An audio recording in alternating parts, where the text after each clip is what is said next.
We're going to use the Pythagorean theorem to find a missing side of a right triangle, but specifically when you are given the hypotenuse. So we're going to be looking for one of the legs. So let's do a review of the Pythagorean theorem. The Pythagorean theorem tells me that if I have a right triangle, so this indicated here by this 90-degree angle, then I can use the formula a squared plus b squared equals c squared. Now let's talk about what these variables stand for because that is important. We can't just substitute anything anywhere.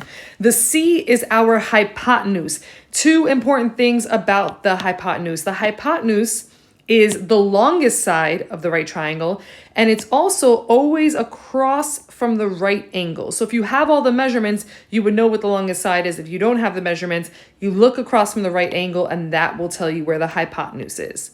The A and the B are interchangeable. They are what we call the legs of the right triangle. Now, if you think of the letter L, kind of looks like a right angle. So the two legs are those sides that are making up that right angle. So those are A and B.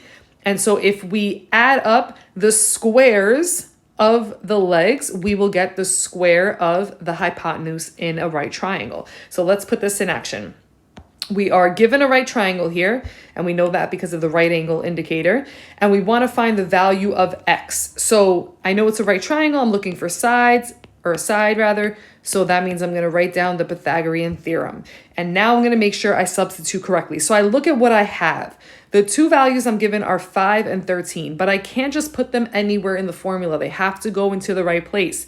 So what I notice is that when I look at the right angle, the length that is across from it, I have. So remember from just a second ago, the length across from the right angle is the hypotenuse. That is my C. So I have to replace C with 13. I'm going to bring down that exponent of 2, bring down my equal sign, and we're going to keep going. So now the other two lengths, the 5 and the x, are my legs. Again, interchangeable. I can replace A with either 5 or x and B with either 5 or x. So I'm going to write 5 squared plus x squared equals 13 squared. All right, now let's get solving. 5 squared is 25. I'm going to bring down the plus x squared, and 13 squared is 169. Okay, now I'm going to solve for x squared by getting rid of the 25. So I'm going to subtract 25 on both sides. That's going to leave me with x squared equals 144.